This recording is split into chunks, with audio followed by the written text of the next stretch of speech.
성경 출애굽기 17장 8절에서 16절까지 읽겠습니다. 그때 아말렉이 와서 르비딤에서 이스라엘과 싸우니라. 모세가 여호수아에게 말하되 우리가 우리에게서 남자들을 택하여 나가서 아말렉과 싸우라. 내일 내가 하나님의 지팡이를 내 손에 들고 산 정상에 서리라 하니 여호수아가 모세가 자기에게 말한 대로 행하여 아말렉과 싸웠고 모세와 아론과 홀은 산 정상으로 올라갔더라. 모세가 자기 손을 들어 올렸을 때는 이스라엘이 이기고 그가 자기의 손을 내릴 때는 아말렉이 이기니라. 그러나 모세의 두 손이 무거워지며 그들이 한 돌을 가져가 모세 아래에다 놓으니 그가 그 돌 위에 앉고 아론과 홀이 한 사람은 이쪽에서 다른 사람은 저쪽에서 그의 손을 붙들어 주었더니 그의 두 손이 해가 질 때까지 그대로 있더라. 여호수아가 칼로 아말렉과 그의 백성들을 쳐 부수니라. 주님께서 모세에게 말씀하시기를 이것을 책에 기록하여 기념하게 하고 여호수아의 귀에 그것을 말하라. 이는 내가 하늘 아래로부터 아말렉의 기억을 완전히 도말할 것이기 때문이라 하시니라.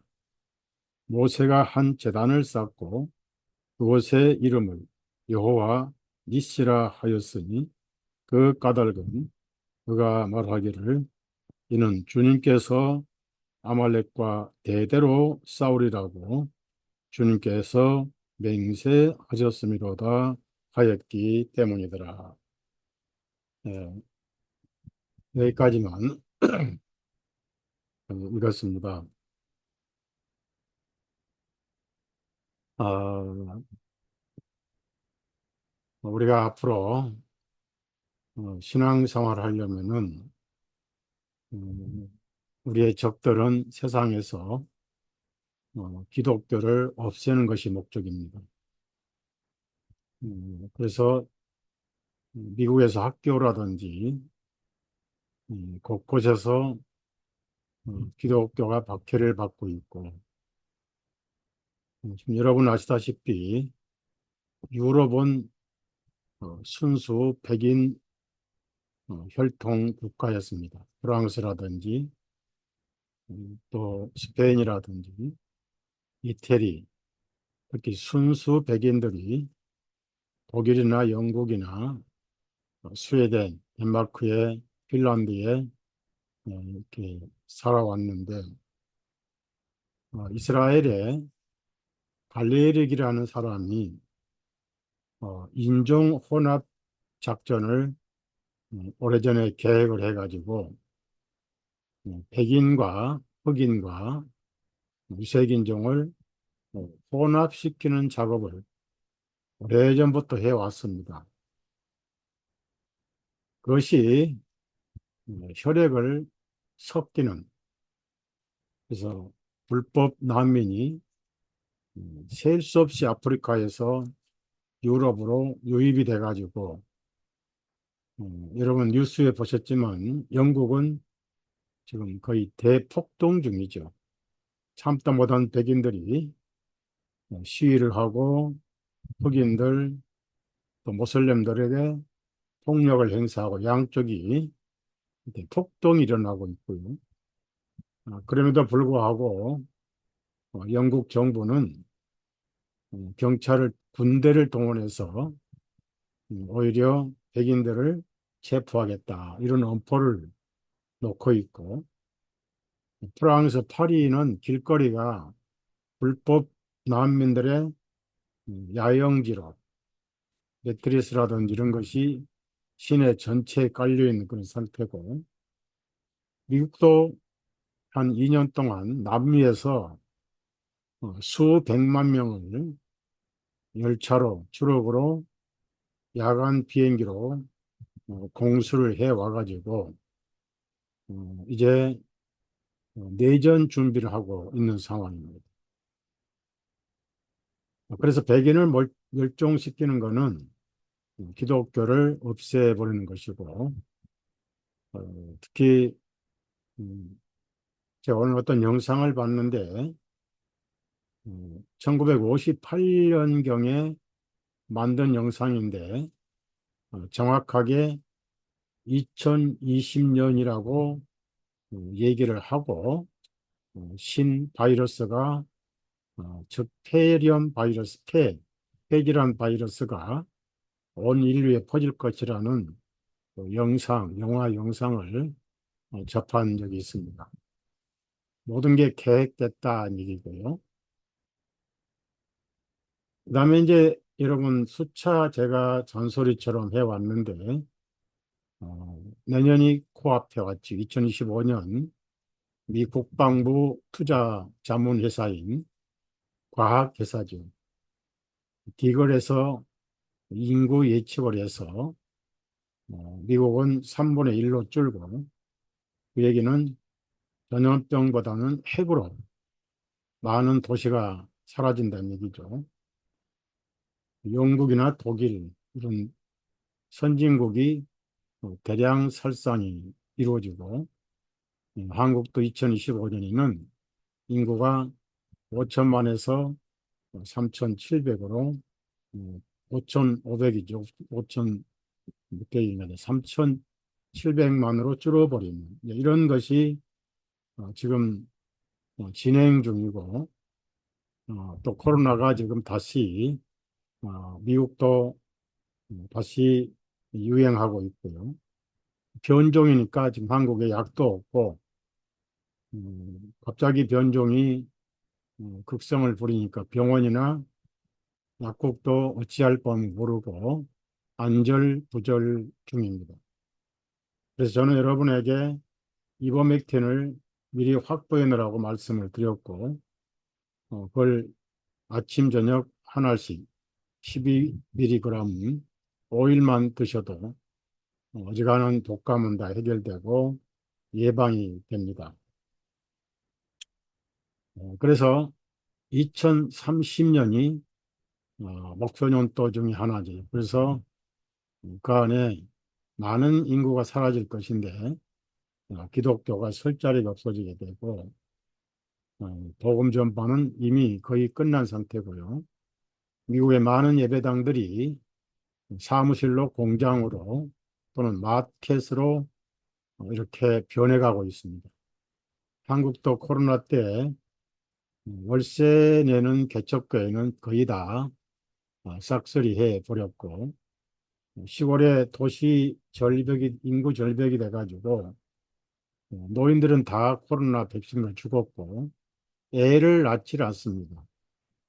남자의 정자가 병들고 우리가 먹는 음식이 몬산토 유전자 조작을 해서 정자가 다 죽고 임신이 안 돼요. 그래서 시골에 사람이 자꾸 줄고 혁신 도시들이 더 심하게 사람이 줄고 거대한 교회당이 카페로 변해가고 있는 이런 세상이 지금 왔습니다.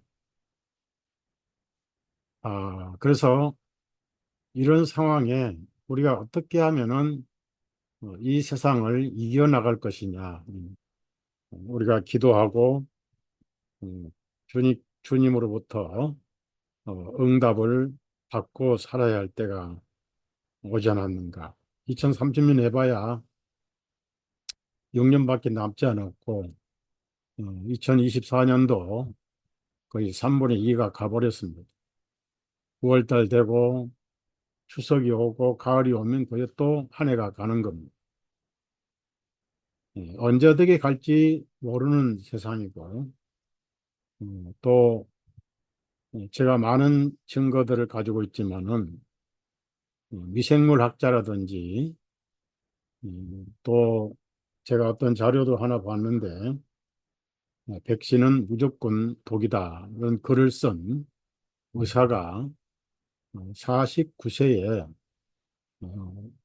원인 불명의 죽음을 책을 쓰는데 죽었어요.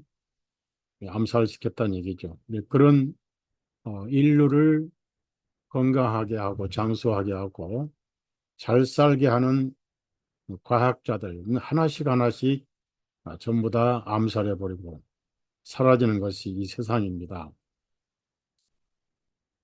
그래서 오늘 제가 이 아말렉과의 전쟁이 도대체 무슨 전쟁이냐?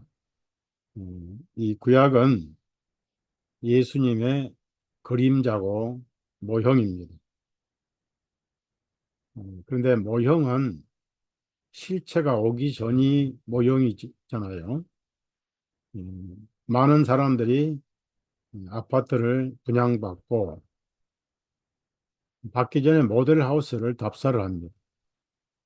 모델하우스는 마음에 쏙 들게 꾸며놓고 안내원이 입에 설탕을 바르고 이 모델하우스보다 더 실물은 아름답고 건강하고 깨끗하고 튼튼하다 이렇게 해서 어,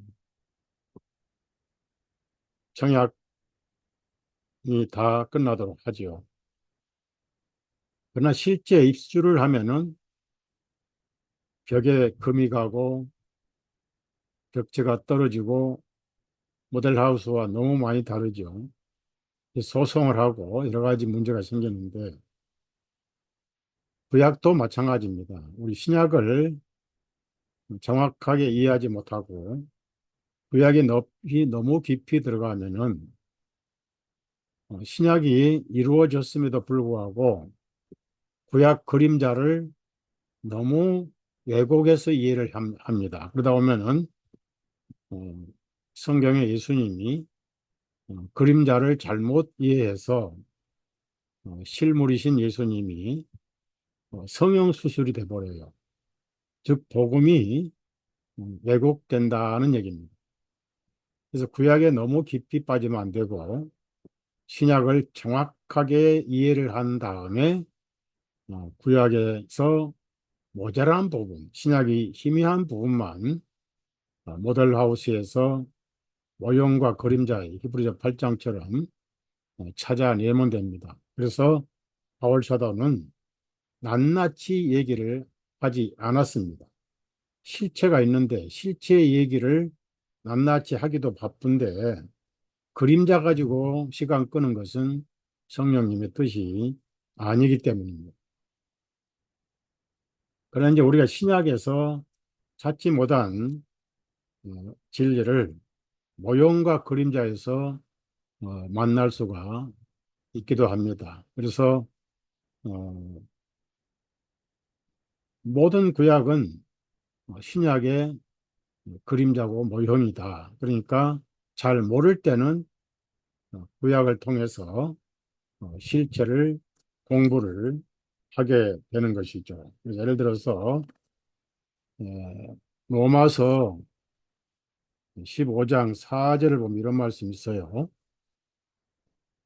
무엇이든지 전에 기록된 것들은 구약이죠.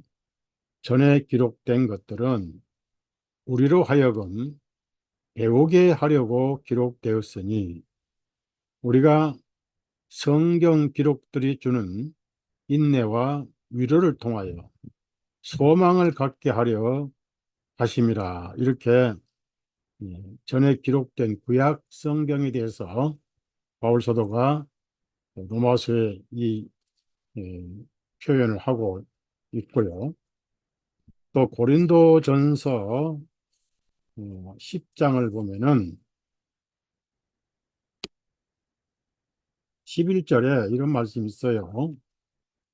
이제 이 모든 일이 본보기가 되고 또 오는 세상의 끝날에 처한 우리를 훈계하기 위해 기록되었느니라. 즉 사도 바울 시대를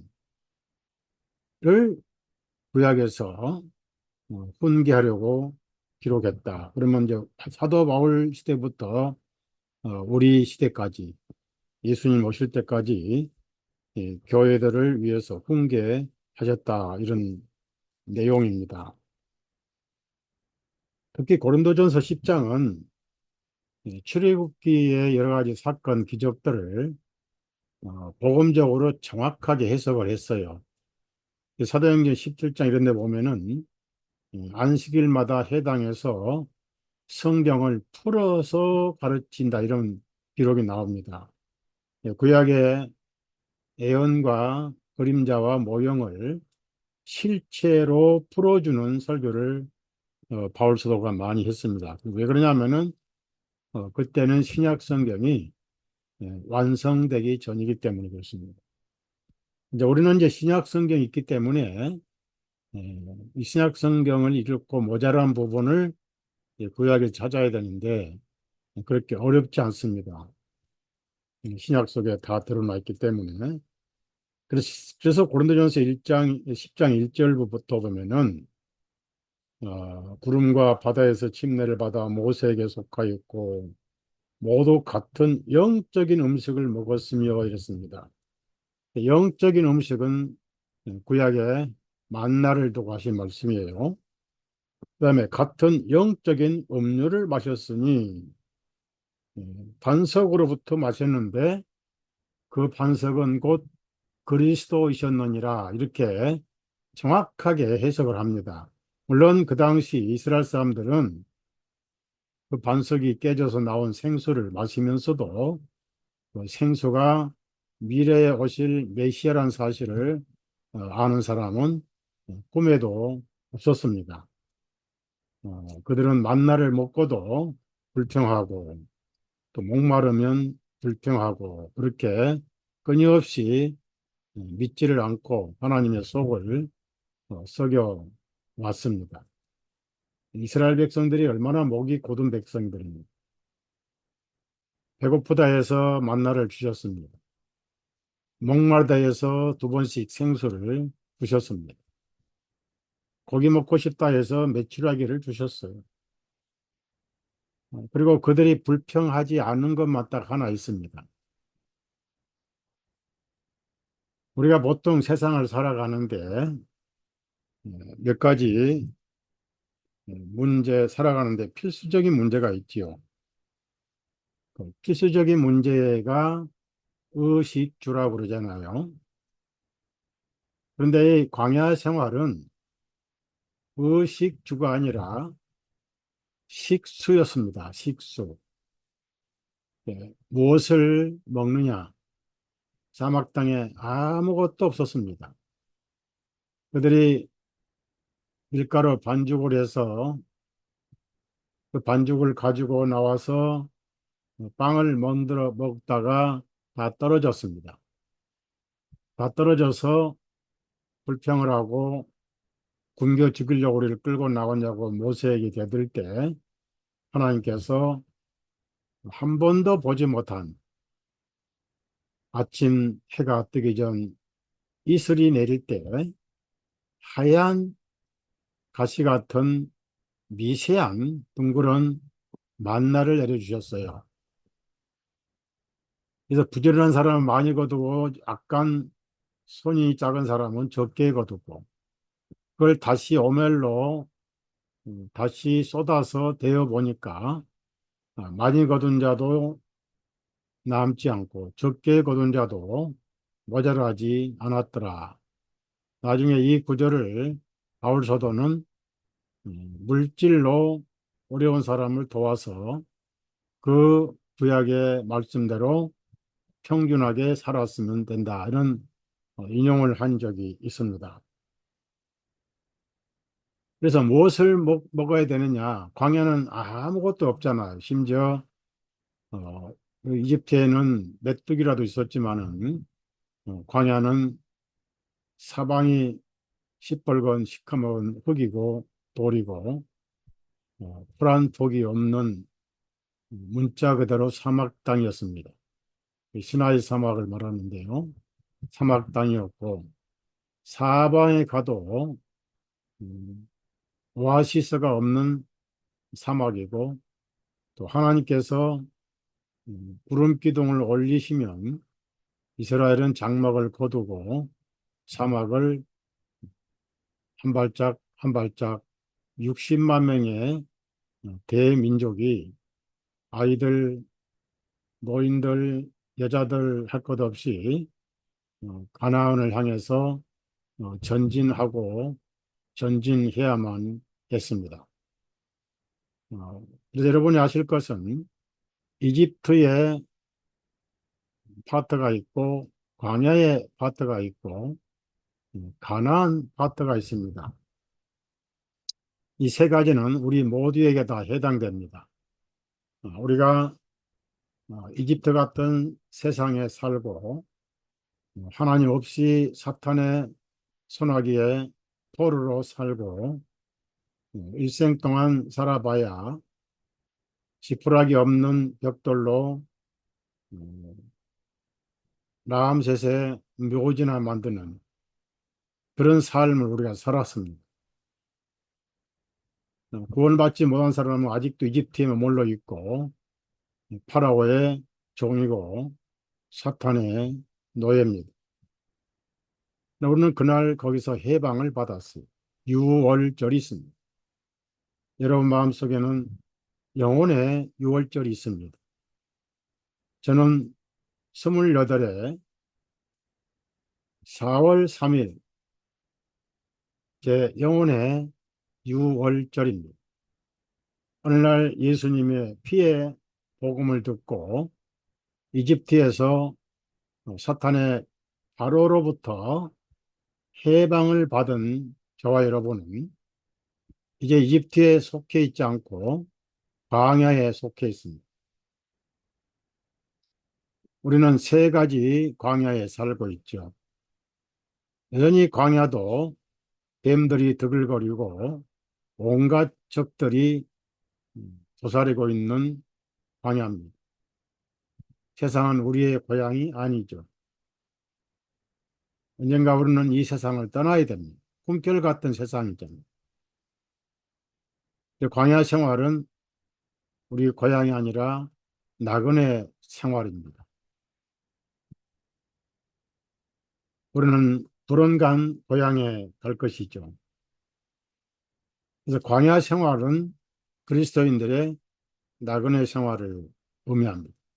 그것을 존 번연은 철로 역정이라는 불의의 명작을 통해서 그리스도인들의 광야 생활을 잘 표현을 했습니다.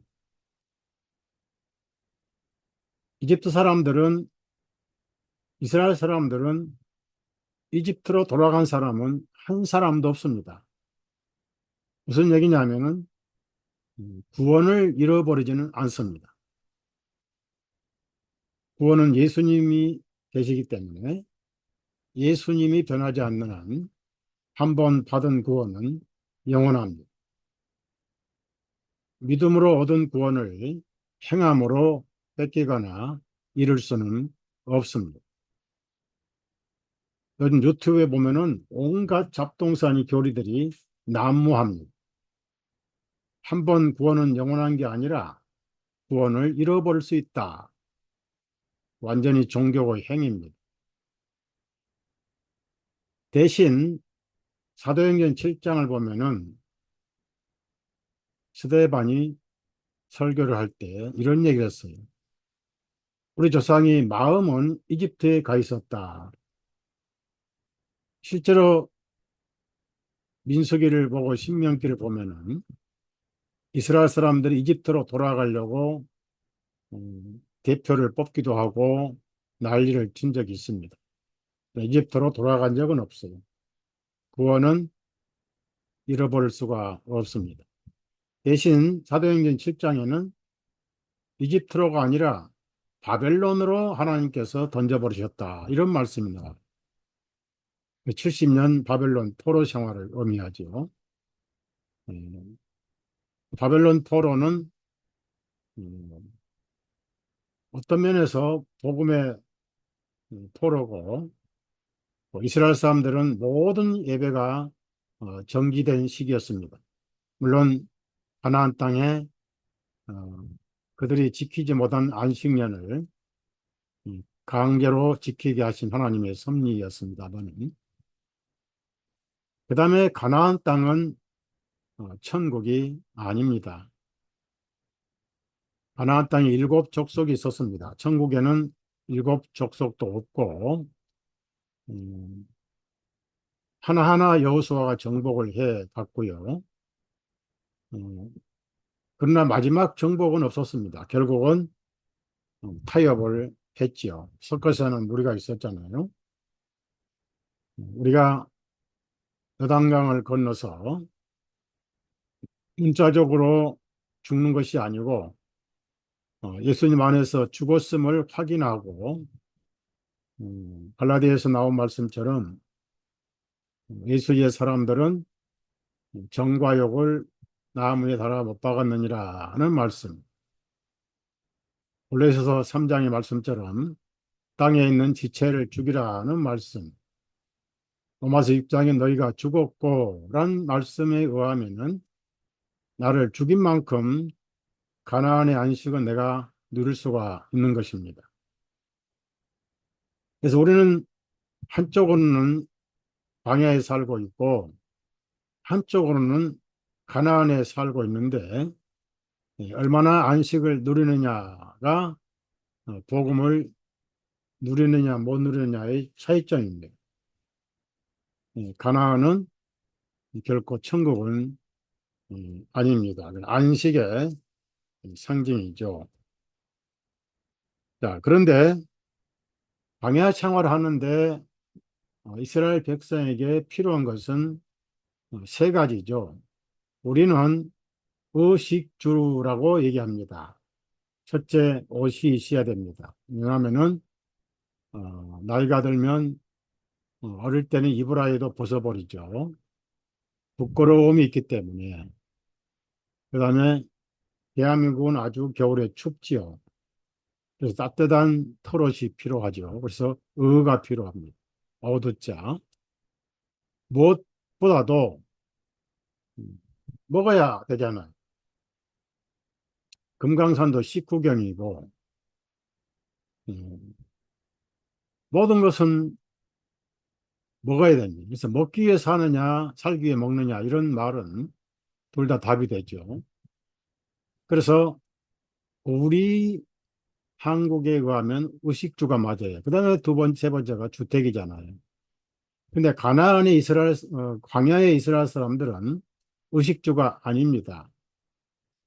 첫째, 주가 필요 없는 것은 계속 가나안으로 여행을 해야 되기 때문입니다. 그래서 주 대신, 주택 대신, 낮에는 구름 기둥이 자결하는 태양 강렬을 가리워줬고, 밤에는 싸늘한 이슬 내리는 사막 땅에 따뜻한 불기둥이 열기를 주어서 따뜻한 이불 역할을 해줬고, 동시에 들짐승이 접근하지 못하도록 빛으로 인도해 주셨어요.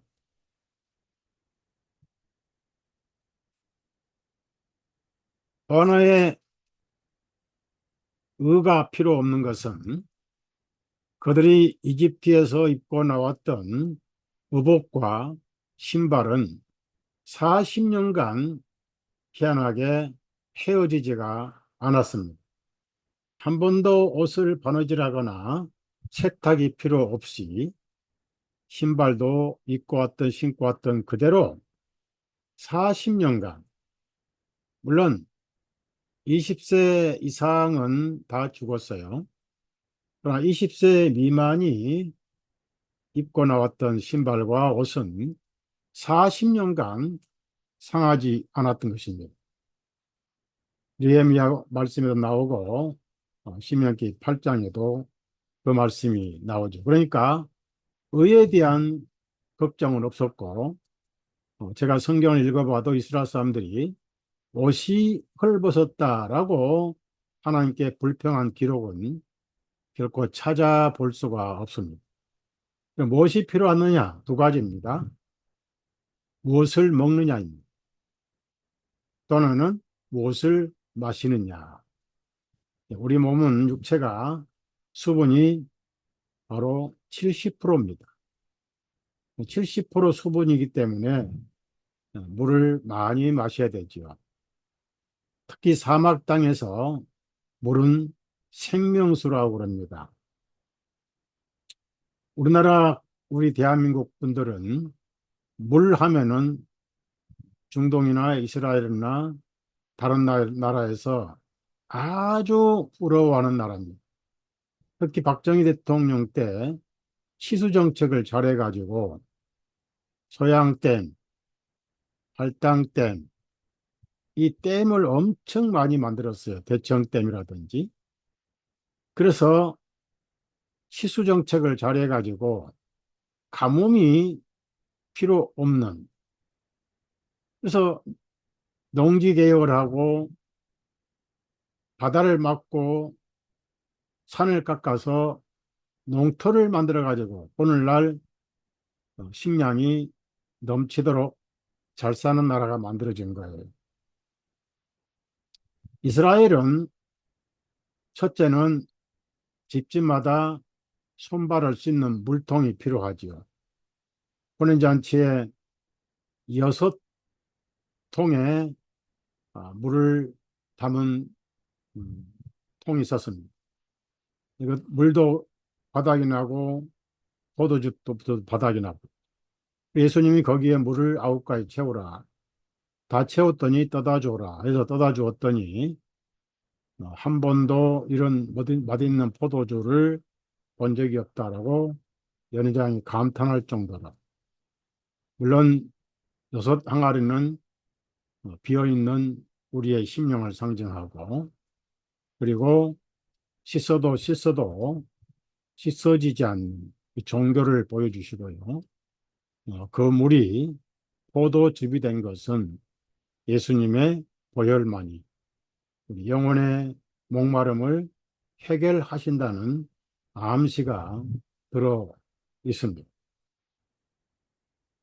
그래서 중동은 물 한 통하고 석유 5드럼하고 바꾼다는 이런 말이 있습니다.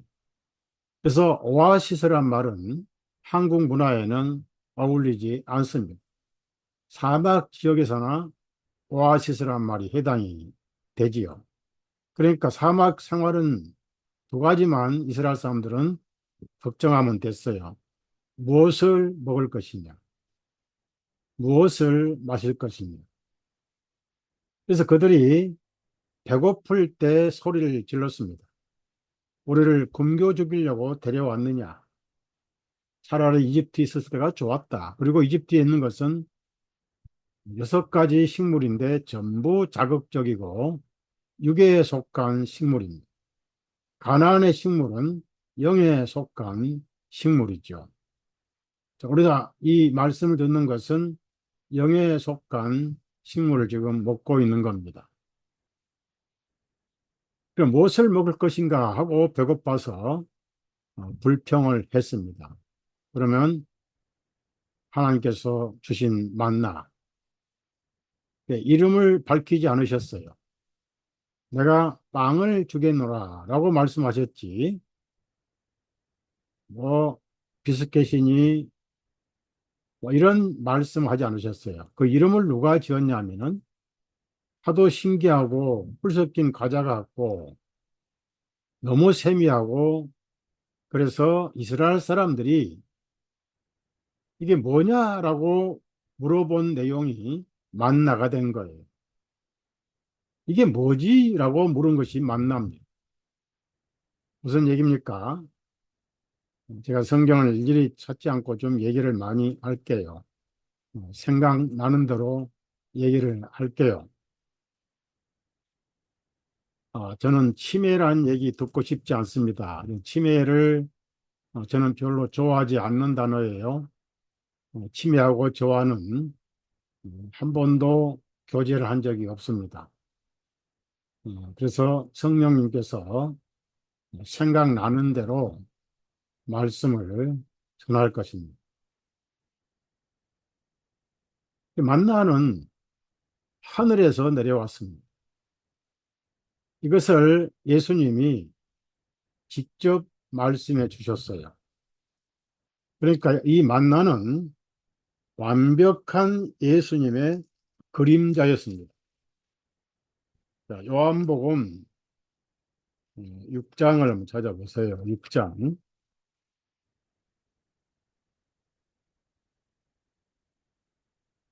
6장 보시면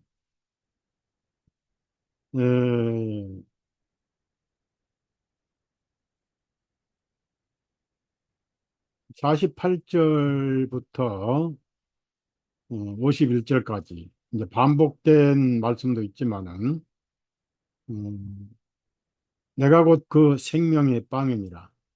너희 조상들은 광야에서 만나를 먹었어도 죽었으나 이 빵은 하늘에서 내려온 빵이니 사람이 이것을 먹으면 죽지 아니하리라. 나는 하늘로부터 내려온 살아있는 빵이니 만일 누구든지 이 빵을 먹는 자는 영원히 살리라. 내가 주려고 하는 그 빵은 이 세상의 생명을 위하여 주는 나의 살이니라. 그렇습니다.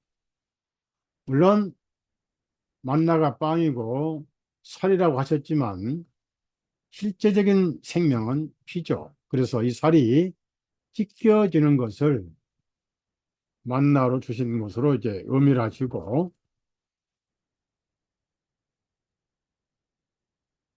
그래서 많은 사람들이 떠나버렸죠. 그 다음에 54절부터 58절까지 있습니다. 누구든지 내 살을 먹고 내 피를 마시는 자는 영원한 생명을 얻었나니 내가 그를 마지막 날에 일으켜 세우리라. 이는 내 살은 참된 양식이요 내 피는 참된 음료이기 때문이라. 내 살을 먹고 내 피를 마시는 자는 내 안에 거하며 나도 그 안에 거하느니라. 살아계신 아버지께서 나를 보내셨고 내가 아버지로 인하여 사는 것 같이 나를 먹는 그 사람은 나로 인하여 살리라. 이렇게 말씀하셨어요. 그러니까 무엇을 먹느냐 하는 것은 광야에서 만나를 먹는데 하나님께서 내려주셨고 가나안에서 새로 추수한 곡식을 먹는 날까지 만나는 6일 동안 해가 뜨기 전에 이슬이 내리면서 수국이 쌓여서 이스라엘을 굶어 죽게 하지 않았습니다. 이것은 실체는 무엇을 의미합니까? 만나는 예수님을 의미합니다. 그분은 우리에게 말씀으로 오셨고 우리가 말씀을 듣고 읽음으로 만나를 먹습니다. 매일 아침 해가 뜨기 전에 만나가 이슬과 함께 내렸습니다. 우리는 시간적으로 아침에 새벽에 성경을 읽고 말씀 듣는 것도 중요하지만 이것은 하루에 최우선을 예수님을 두라는 의미입니다. 예수님이 우리의 생명입니다. 예수님은 우리의 생명이고 또한 우리의 삶입니다. 우리가 심장이 마비되면 죽습니다. 예수님은 우리의 심장입니다. 우리는 폐에서 호흡을 하지요. 폐 호흡이 기도가 막히면 즉사합니다. 예수님은 우리의 호흡이시고 생명이십니다. 태초에 아담을 만드시고 생명의 숨을 불어 넣으셨습니다. 이 성령님은 헬라어로 퓨누마라고 바람이라는 뜻입니다. 숨 쉰다는 뜻이에요. 우리가 하루 숨을 쉬는데 우리 생명의 에너지를 먹는데 최우선을 두라는 얘기입니다. 그러니까 예수님으로 말미암아 살고 예수님에 의하여 살고 예수님을 위하여 사는 삶이 그리스도인의 삶이 되어야 됩니다. 빵을 먹으면 소화가 잘 되고 영양소가 넘쳐서 힘이 납니다. 예수님을 매일의 양식으로 그리고 모든 일에 있어서 최우선으로, 제 말은 새벽 시간에 설교 듣고 새벽 시간에 성경 읽으라는 뜻은 꼭 아닙니다. 물론 그러면 더 좋겠지요. 이 세상은 한국이 새벽이면 미국은 오후고 시간 개념에 얽매이지 마십시오. 모든 일의 최우선에 예수님을 생명으로 먹는 삶이 필요합니다. 이것이 광야 생활이에요. 하루도 빠짐없이 안식일만 빼고 만나를 내려주셨어요. 하나님 마음은 어떤 마음이냐면은 모세를 돌로 치자고 하고 도망가고 이집트로 돌아가자 하는 사람들에게도 만나를 주셨어요. 비를 선인과 악인에게 내리듯이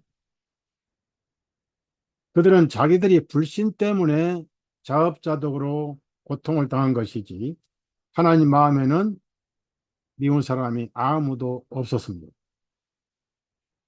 왜냐하면은 이스라엘 백성은 할 것이 아무도 없었어요. 자, 이집트에서 10가지 기적을 하나님 홀로 하셨지요. 이집트는 세상을 의미하고 세상과 싸우신 분은 예수 그리스도가 다 하셨습니다. 이스라엘 사람들은 어린 양을 죽여서 피만 뿌리면 그걸로 끝났습니다. 하나님께서 이스라엘 민족을 이집트에서 불러내셨어요. 우리가 복음을 깨달은 날 우리는 출지옥 출세상을 하였던 것입니다. 제가 말씀드렸죠. 이집트에 나와서 유월절을 우리 가지고 있죠. 영혼의 유월절. 그 유월절이 없는 사람들은 하나님을 경배할 이유가 없습니다. 유월절도 없이 절기 지키는 생활은 없는 겁니다. 절기란 것은 절기가 있어야 기념하는 거예요. 세상에서 영원히 잊지 못할 절기는 구원받은 절기죠. 죄 사함 받은 절기입니다. 나 같은 죄인 살리신 유월절이죠. 유월절이 없는 그리스도인들은 위조 그리스도인들, 모조 그리스도인들입니다. 절기 없는데 절기가 있다고 흉내내는데 그게 지옥이죠. 평안이 없는데 평안이 있는 것처럼 꾸밀라니까 그게 고통이. 기쁨이 없는데도 이 기쁜 소식을 온 세상 전하세요 하면서 오히려 슬픈 소식만 전하는 사람이 되는 거죠. 6월절이 우리는 있습니다. 구원의 절기가 있잖아요. 우리는 육신의 생일은 악착같이 챙깁니다. 영생의 절기는 있는지 없는지 모를 정도로 애매한 때가 많은 그리스도인들이 있습니다. 그래서 예수님 홀로 하셨어요. 예수님 홀로 불기둥, 구름기둥, 이집트의 추격을 막아주셨어요. 예수님 홀로 홍해바다를 갈라주셨어요. 백성들은 그냥 누리기만 하면 됐습니다. 마른 땅 바다 그냥 달려서 건너왔습니다. 그래서 이집트 군 쫓아오다가 파라오 군대, 파라오까지 홍해에 수장이 돼버렸을 때 처음으로 구원의 찬송을 불렀고 미리암이나 자매들이 여러 가지 장신 그 음악 도구를 가지고 춤을 추며 찬송을 불렀죠. 그게 구원받을 때 나온 찬송입니다. 그보다 더 큰 찬송은 없어요. 구원받고 나니까 세상이 아름다워서 참 아름다워라 찬송이 나온 것입니다. 구원받고 나니까 원수가 친구가 되는 것이고 모두를 사랑할 수 있게 되는 거예요. 구원을 안 받은 사람들은 죽었다 깨어나도 원수를 사랑할 수는 없습니다. 그럴 능력이 없기 때문입니다. 그러면서 세상은 딴 나라가 돼버렸죠. 우리의 바라볼 나라는 위의 것을 찾게 되는 것입니다. 이스라엘 사람들이 출애굽해 가지고 첫 번째 우물을 만났습니다. 여러분, 소금이 왜 씁니까? 태양열에 대게 달구어진 소금은 짜다 못해 쓰죠. 마라의 쓴물을 만났습니다. 이 너무너무 써서 독이 될 뻔했는데 이스라엘 사람들이 난리가 났어요. 목은 마르고 물은 쓰고. 하나님께서 한 나무를 갖다 던지라 해서 했더니 독이 제거되고 얼마나 맛있고 달디단 생수로 변해버리는 걸로. 그 나무가 모든 독을 다 흡수해 버렸습니다. 왜 어른들은 장을 담글 때 된장 독에다가 숯덩이를 집어넣습니까? 숯은 최고의 해독제입니다. 저는 가끔 설사가 날 때 숟가락 한 숟갈 먹으면 모든 게 끝나버립니다. 숯은 해독제죠. 우리 예수님은 모든 하나님의 공의를 다 형벌과 저주를 흡수해버려서 여러분 심령 양심에 쓴물이 단물로 변하게 만들었습니다. 예수님은 달디단 마라의 단물로 저와 여러분을 따라가시고 광야 생활 때로 비칠 때 가끔 개인적으로 집단적으로 엘림의 오아시스를 체험하게 하십니다. 종려나무가 70조가 있었고 샘이 12샘이 있었습니다. 거기서 최초로 오아시스를 체험한 거예요. 여러분이 지치고 낙심할 때 하나님께서는 내가 너를 지키고 있다. 다 살피고 있다. 그러니 걱정하지 말라고 가끔 한 번씩 오아시스, 엘림을 체험시켜 주시는 분입니다. 제가 이단 싸움, 광명에서 예배당 잃고 아내는 가버리고 모든 것을 포기하고 자포자기를 해야 할 때 어느 날 한 통의 전화를 받았어요. 여기 성남의 자이툰 부대 사령부입니다. 어떤 일로 전화하셨나요? 예, 자이툰 부대 첫 파송을 하는데 목사님이 파송 설교를 맡아 주십시오. 저는 거짓말인 줄 알았어요. 꿈인가 생순가. 대한민국에 10만의 목사들을 놔두고 왜 나 같은 이단을 국가 행사인 자이툰 부대 파송 설교를 맡기는가? 바울서도 베드로가 감옥문이 열리고 천사의 안내를 받을 때도 밖에 나올 때까지 환상으로 알았죠. 저도 환상으로 안 왔습니다. 그래서 동료 목사님과 함께 자이툰 부대를 가서 하여튼 진짜로 사령관 별 둘, 그다음에 군종 참모장이 나와서 인사를 하더라. 하나님께서 그렇게 힘을 주셔요. 너를 버리지 않고 지키고 있다. 오아시스 우리는 지치고 힘들고 모든 것을 포기하고 싶고 하나님까지 나를 버리셨나 싶을 때 주님께서 여러분을 위로해 주셔요. 예수님은 살아계시고 여러분 옆에 저희를 따르는 반석이라 했습니다. 여러분 삶을 아이들 옆에 엄마가 따라가듯이 지켜보십니다. 그래서 모든 것을 다 예수님이 하셨어요.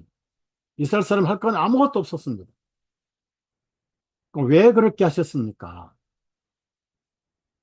그래서 두 번째가 무엇이, 첫 번째는 뭘 먹느냐, 이거 해결됐어요. 여러분이 예수님을 먹는 거예요. 제 얘기는 성경 말씀을 읽어라, 성경을 들으라. 물론 이것도 해당이 됩니다. 첫째입니다. 그러나 성경을 아무리 지식으로 읽어도 소용없어요. 왜 그랬을까요? 알아도 모른 척 듣는 것이 최고예요. 많이 거두면 그날로 먹어야 되는데 안식일 거두고 또 저축했다가 부패해버리고 벌레가 생겼어요. 쌀에 벌레가 생기듯이 부더기가 생겼던 겁니다. 웜이 생겼어요. 구데기죠. 하나님께서 제일 싫어하신 것은 하나님의 말씀을 가지고 높아진 교만, 성경 좀 안다고 박사학위 받아가지고 자랑하고 헬라어 히브리어 머리로 알아가지고 아는 척하고 믿음은 없대 알기만 하는 사람들. 교만하고 벌레 쌓이고 냄새가 납니다. 매일의 양식으로 끝나야 돼. 내일 것 준비하면 안 되고 모레 것 준비하면 안 됩니다. 성경을 지식으로 아는 것처럼 무서운 것은 없습니다. 단순하게 그날 양식 그날로 믿어야 돼. 매일의 양식이 돼야 돼. 예수님 매일의 양식이 돼야 돼. 양식이란 뭡니까? 내 호흡이고 심장이고 내 삶이고 모든 것의 전부가 예수님이 돼야 됩니다. 예수님에 의해서 살아야 되고 예수님으로 말미암아 살고 예수님을 위하여 살고 예수님께 가는 게 우리의 삶이 되야 됩니다. 거기서 에너지를 축적할 이유가 뭔지 아십니까? 그 다음에 무엇을 마실까? 두 가지. 의식주가 아니라고 그랬죠. 두 번째는 사막에 무엇이 필요합니까? 바로 생수가 필요합니다. 생수의 근원은 예수님이에요. 계시록을 봐도 그렇고 에스겔 47장에도 봐도 그렇고 어린 양의 보좌에서 생수의 강이 흐르기 시작하였다. 에덴 동산의 네 강줄기 그 원천이 생명나무였습니다.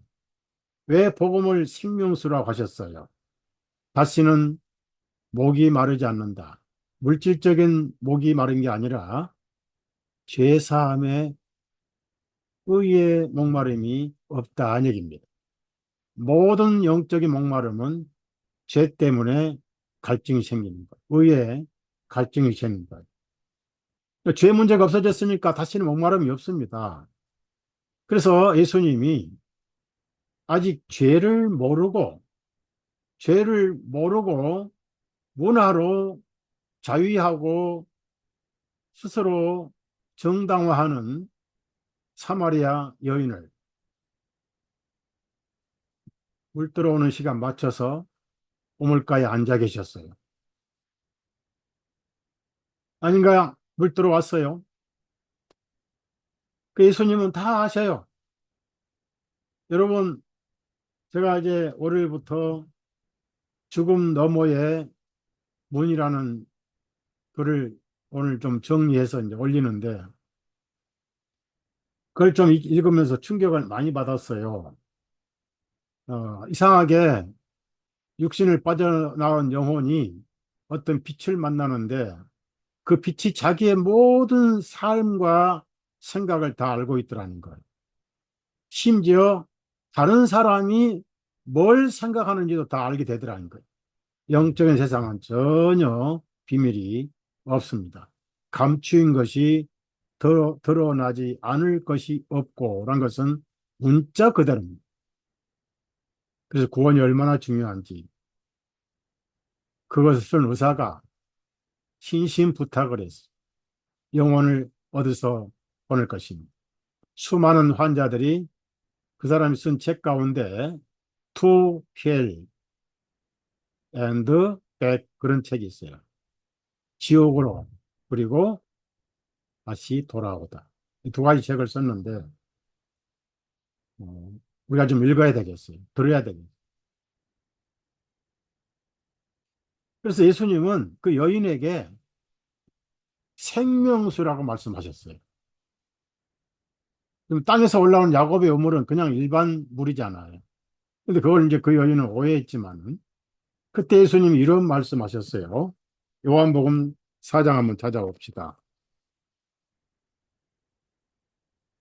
요한복음 4장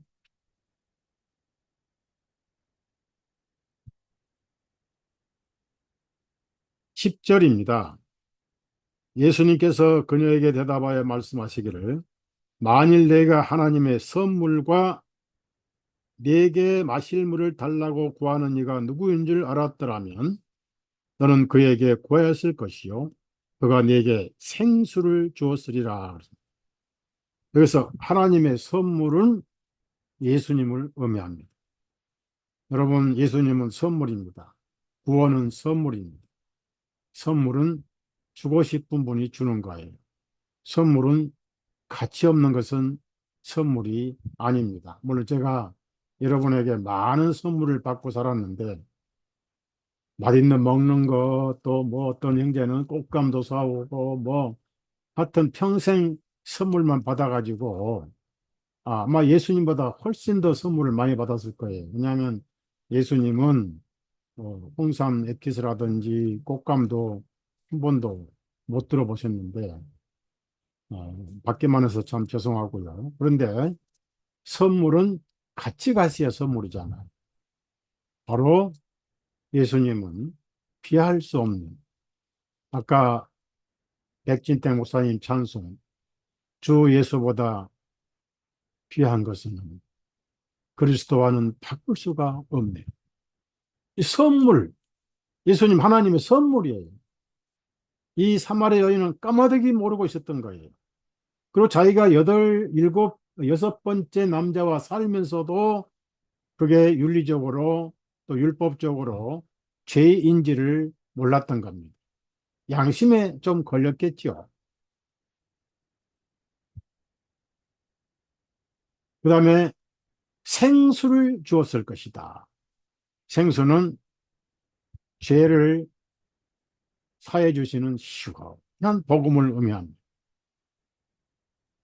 여기 사막에 지금 미국의 사막 땅이 굉장히 더워요. 저는 아침에 일찍 운동하러 갈 때 냉장고에 얼어놓은 조그마한 생수 한 병을 들고 갑니다. 한참 걷고 나면 목이 말라요. 한 모금 한 모금 마시면 그 맛은 비교할 수가 없어요. 무슨 맛 같습니까? 무슨 맛은요? 생수 맛이지. 죄의 갈등을 가진 사람 얼마나 의가 목마르겠습니까? 의에 줄이고 목마른 자 복이 있도다.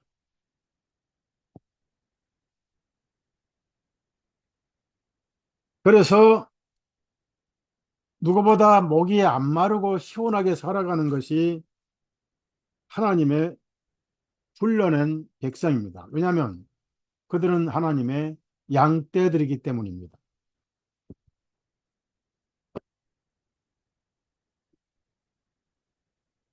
일단 하나님은 어, 구원해 내신 백성들을 어, 양떼들이라고 그래요. 양떼들.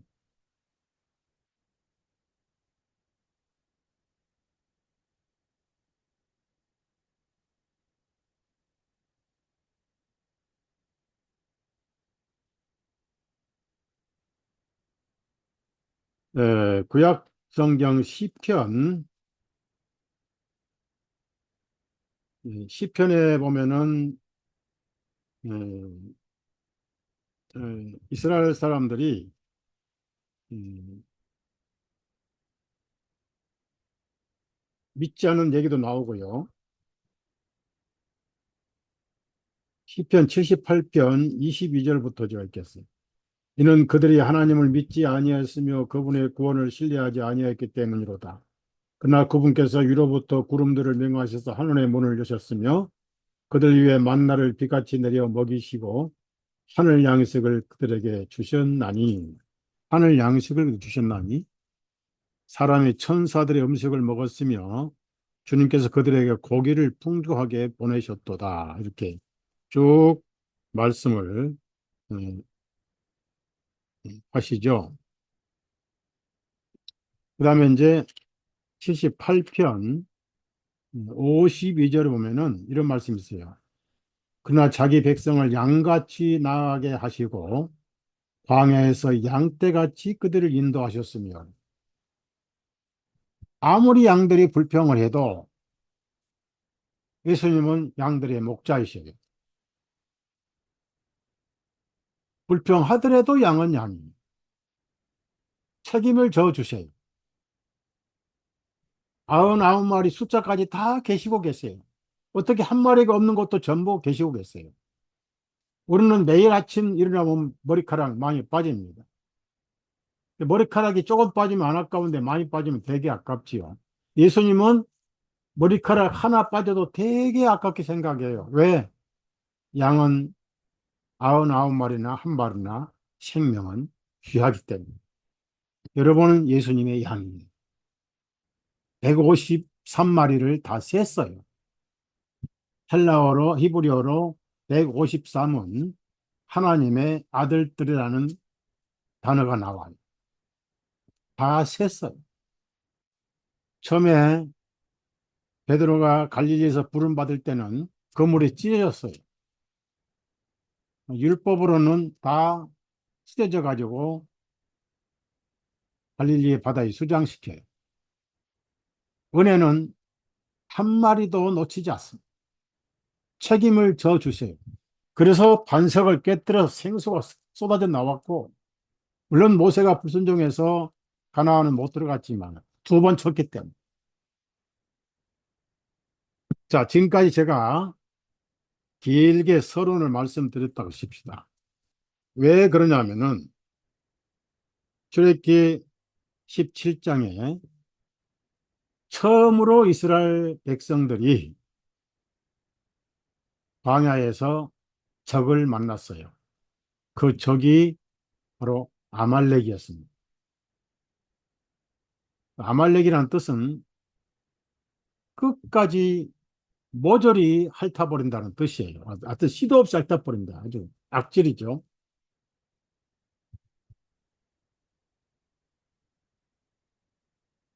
아말렉은 뿌리가 누구냐? 여기 이제 어, 창세기 36장 12절 보면은 시간상 찾지는 않겠습니다. 12절 보면은 에서의 손자였습니다. 그래서 에서는 장자권보다는 한 그릇 팥죽에 승부를 걸었던 거예요.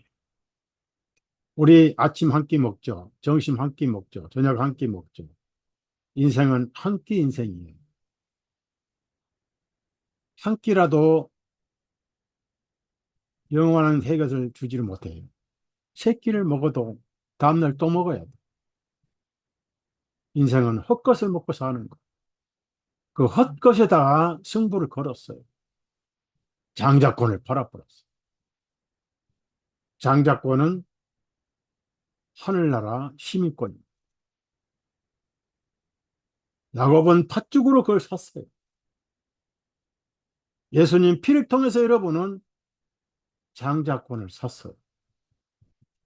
그래서 여러분은 차자가 아니에요. 예수님의 형제들입니다. 하나님의 자녀들이에요. 그런 사람이 땅에 속하고 육에 속한 사람이 아말렉입니다. 모르드게를 50규빗 장대에 매달려고 한 사람이 누굽니까? 하만이잖아요. 하만은 아각 사람인데 아각 사람은 사무엘 하 15장인가? 뭐 찾아볼게요. 바로 아말렉 사람이에요. 아말렉.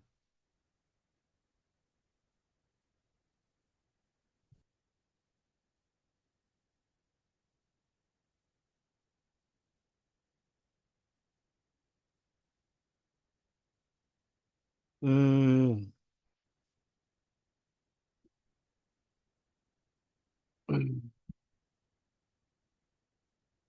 네, 시간상 사무엘상 15장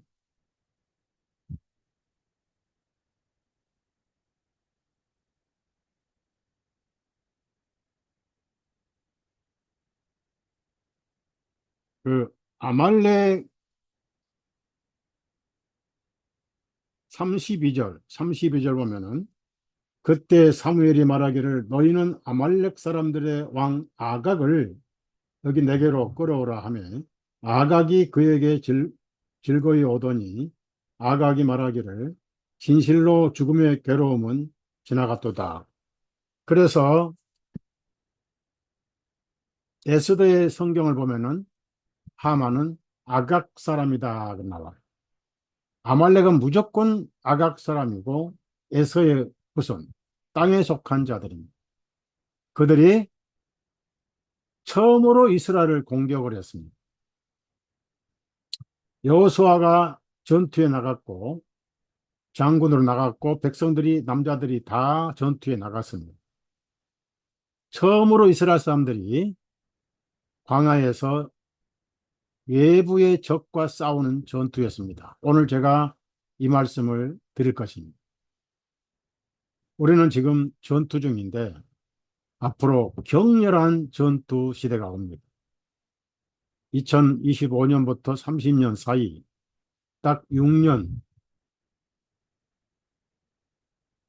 우리 영적인 전투 기간입니다. 자, 제가 오늘도 글 올렸지만은 기후 핑계로 소고기, 닭고기, 돼지고기 다 없애버려요. 그리고 미국 마트에는 빌 게이트가 인조 고기를 상품으로 벌써 내놨는데 여러분 한국에도 곧 그 고기가 수입 진열될 거예요. 반드시 부활한 단어가 들어있는 고기가 양계장에서 키운 고기입니다. 치킨 아무나 먹지 마세요. 이제. 인조고기 먹은 사람은 전부 설사하고 발병이 났습니다. 실험실에서 만든 소고기 곧 나올 거예요. 15분 도시 영화의 영상에 모든 소 농장 다 불태워 없애버렸죠. 인류는 면역 저하가 될 거예요. 그래서 저는 오늘 그런 날이 오기 전에 어제 저녁에도 미리 먹어두자 해서 갈비 사다가 먹었고 오늘 또 아까 몇 점 먹었어요. 있을 때 부지런히 먹어야지. 내가 못 먹으니까. 모르고 먹으면 이제 병들어 죽죠. 15분 도시 지금 착공됐죠. 부산 착공했습니다. 그 다음에 청주 착공했습니다. 미국 네바다주 거기 또 다른 주에도 지금 만들고 있죠. 다 투자해가지고 만들고. 새로운 팬데믹 계속 만들어내죠. 새로운 백신 계속 만들어내죠. 전쟁이 언제 날지 모르죠. 대량 살상이 일어날 것이고, 대폭동이 일어날 것이고, 식량 기근이 날 것이고. 자, 이런 데서 우리가 어떻게 하는 영적 전쟁에 살아남을 것이냐. 여기서 이 외부 적은 절대로 문자적인 외부 적이 아니라 그 말입니다. 잘 들으세요. 이 핵심을 얘기하는 겁니다. 아말렉은 구원받은 그리스도인의 육신의 본성을 의미합니다. 본성은 하나도 안 변했어요. 로마서 7장에 원하는 선은 하지 않고 원치 않는 악만 행하는 것이다. 본성을 얘기했거든요. 오호라, 나는 공고한 자로다. 즉 예수님 빼면 그런 뜻이에요. 이 사망의 몸에서 누가 나를 건져내려? 예, 건져내셨어요. 누구? 예수님. 본성은 안 변했어요. 많은 그리스도인들이 구원받고 성령이 임하시면 본성이 사라지고 천사가 된다. 성품이 천사가 돼버린다. 그래서 죄를 안 짓는다. 그건 복음이 아니에요. 그러면 찐빵이 헛빵이 되고 헛빵이 찰빵이 되고 그게 구원이 돼버립니다. 죄가 있어도 없는 것으로 보시는 것이 칭을 하는 것입니다.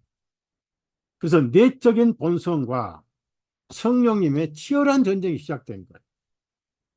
평안할 때는 이 전쟁이 별로 없어요.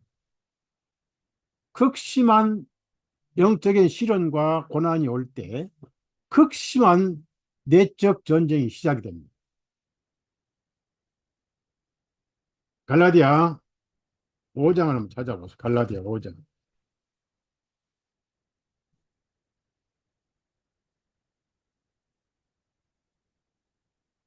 자, 갈라디아 5장 16절부터 18절까지 있겠습니다. 내가 이것을 말하노니 성령님을 따라서 행하라.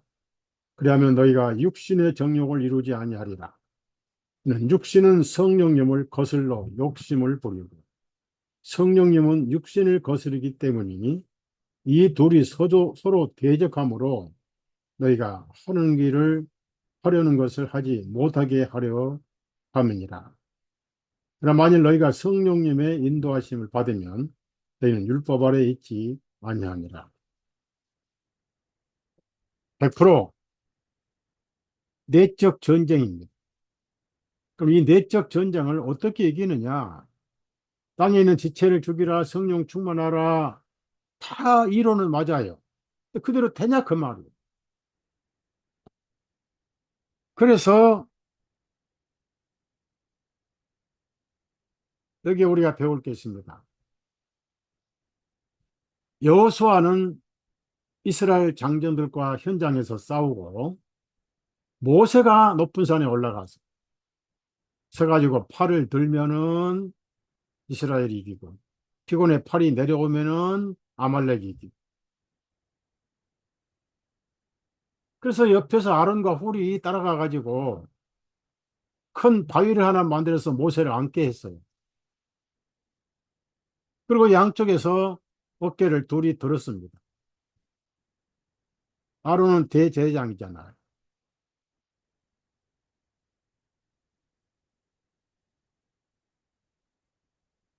그래서 백성이 다 이겼어요. 모세가 팔 들고 있는 동안은 전부 아말렉이 이겼어요.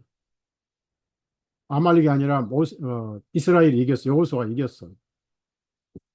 그래서 이 아말렉하고 싸울 때 누가 이기셨냐 하면은 하나님이 이기게 해주셨고 해가 질 때까지 그대로 손이 들려 있더라니. 여러분이 신앙 싸움이 내적 싸움이 시작될 때가 많아요. 왜냐하면은 육신 때문에 구원까지 의심하게 되고 육신을 완전히 쳐서 복종을 해 보려고 하는데 죽은 척 하다가 살아나고 죽은 척 하다가 살아난 게 육신입니다. 거기서 뭐가 문제냐면은 믿음이 파손되고 깨지고 대로 말하면 파손이 됩니다. 그래서 누구를 봐야 돼요? 하늘 보좌 우편에 중보하시는 예수님을 봐야 돼요. 대제사장을 말합니다. 대제사장. 히브리서 7장. 히브리서 7장입니다. 여러분 한 사람 한 사람 위해서 중보하시고 의로 계셔요. 그래서 내적 본성하고 내 성령님의 의지하고 싸워서 이기고 싶은 건 있지만은 이길 수가 없어요. 때로는 질 때가 있어요. 아까 아말렉 이길 때가 있잖아요. 그래가지고 믿음에서 행함으로 미끄러질 때가 있습니다. 야곱이 말하는 행함은 그런 행함이 아니었어요. 믿음을 입증하는 행함이었어요. 로마서 7장 24절, 25절 다 펴세요. 그러나 이분께서는 항상 계심으로 변할 수 없는 제장 직분을 가지셨느니라. 그러므로 주님께서는 또한 자기를 의지하여 하나님께로 나오는 자들을 완전하게 구원하실 수 있나니 이는 주님께서 영원히 살아계셔서 그들을 위하여 중보하십니다.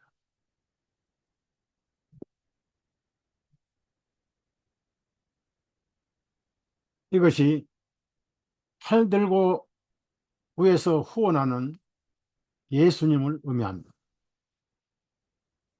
예수님이 이기셨어요.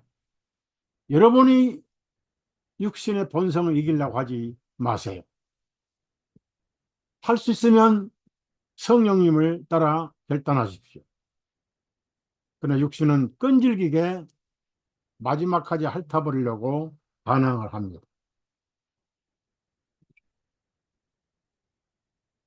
그래서 100% 이길 수는 없지만 이겨갈 수는 있어요. 100% 이길 수는 없지만. 바울 사도가 무슨 얘기했지요? 나는 날마다 죽노라. 성령님이 죽을 수는 없잖아요. 육신을 날마다 죽는. 하나님의 사람은 그 정과 육을 나무에 못 박아 버렸느니라. 갈라디아 5장에 나온 말씀 아니에요. 그래서 침례 생활이 필요한 거. 로마서 6장도 찾아보세요.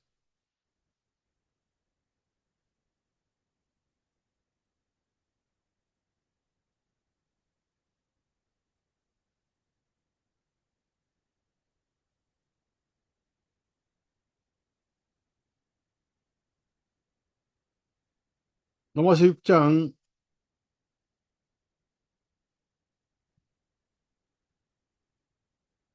5절부터 7절까지 제가 읽겠어요. 이는 만일 우리가 주님의 죽으심과 같은 모양으로 함께 섬기셨으면 우리가 또한 주님의 부활하심과 같은 모양으로 될 것이기 때문이다. 이것을 알거니와 곧 우리의 옛사람이 주님과 함께 나무에 달려 못 박힌 것은 죄의 몸을 멸하여 다시는 우리가 죄를 섬기지 아니하게 하려는 것 함이니 이는 죽은 자가 죄로부터 자유롭게 있기 때문이라 이 말씀이 있고요. 11절에 이와 같이 너희도 너희 자신을 죄에 대하여는 참으로 죽어 있는 자요 오직 예수 그리스도 우리 주님을 통하여 하나님께 대하여는 산 자로 여길지니라. 그 다음에 13절에 또한 너희 시체들을 불의의 도구로 죄에게 내어주지 말고 다만 너희 자신을 죽은 자들로부터 살아난 자로서 하나님께 드리면 너희 지체들을 의의 도구로 하나님께 드리라. 이는 죄가 너희를 지배하지 못하리니 너희가 율법 아래 있지 아니하고 오히려 은혜 아래 있기 때문이라. 무슨 얘기냐면은 율법이 있는 곳에만 죄가 성립이 됩니다. 그래서 은혜 아래 있는 것을 항상 믿고 의지하면은 죄는 성립이 되지를 않지요.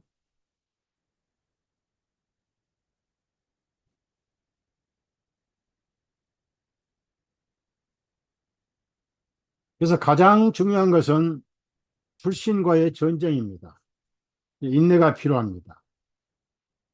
결국은 하나님께서 아말렉과 싸워주시지 우리가 싸울 수가 없어요. 육신은 불순종하고 말을 듣지 않고 곁길로 가고 그래서 육신과 성령님의 갈등에 시험 드는 많은 그리스도인들이 있습니다. 다시 출애굽기 17장 15절 16절을 보고 마무리하겠습니다. 모세가 한 제단을 쌓고 그것의 이름을 여호와 니시라 하였으니 이 뜻이 뭐냐면요. 여호와는 나의 깃발이다 하는 뜻입니다. 깃발이 펄럭인다 그 말. 깃발이 펄럭거리면 깃발만 보면 돼요. 여러분 자신을 보지 마세요. 그 까닭은 그가 말하기를 이는 주님께서 아말렉과 대대로 싸우리라고 주님께서 맹세하셨음이로다 하였기 때문이다.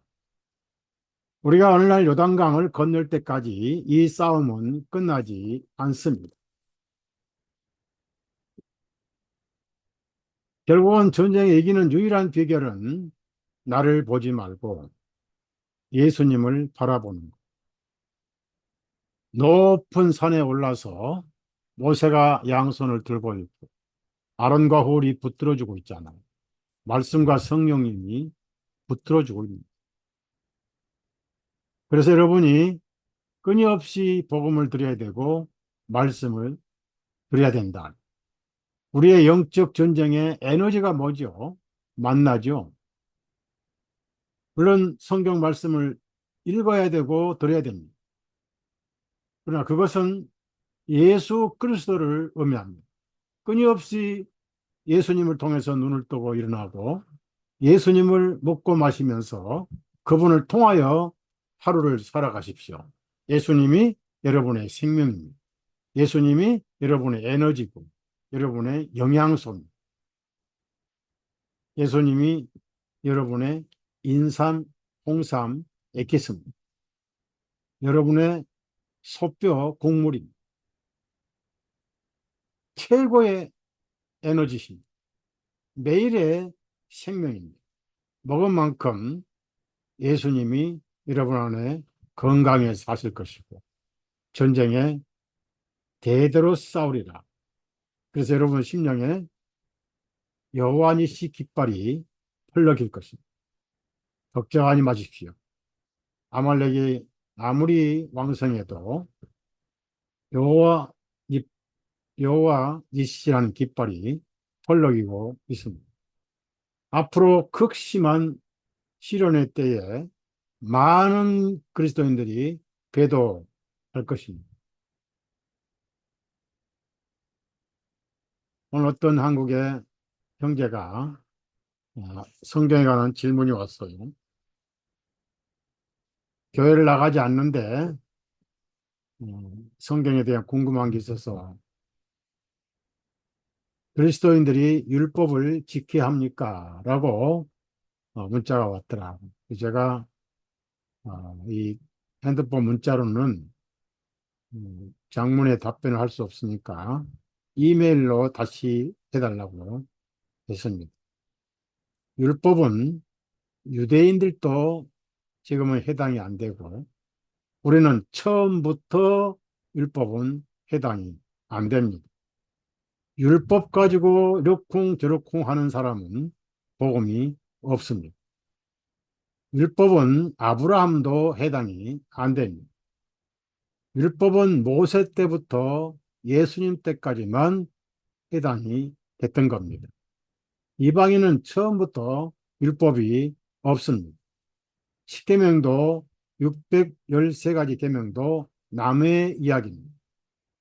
양심의 율법만 있을 뿐입니다. 그건 행위에 속하고 우리 본성에 속합니다. 우리는 예수님 안에 있습니다. 우리는 세상에 있지만 세상에 속한 자는 아닙니다. 요한복음 15장에 우리는 하늘에 속한 자입니다. 빌립보서 3장에 우리는 하늘 시민권을 가지고 있습니다. 당당하게 세상과 싸워 이기시되 여러분 본성과 싸워서 믿음으로 이기시기를 예수님의 이름으로 축원합니다.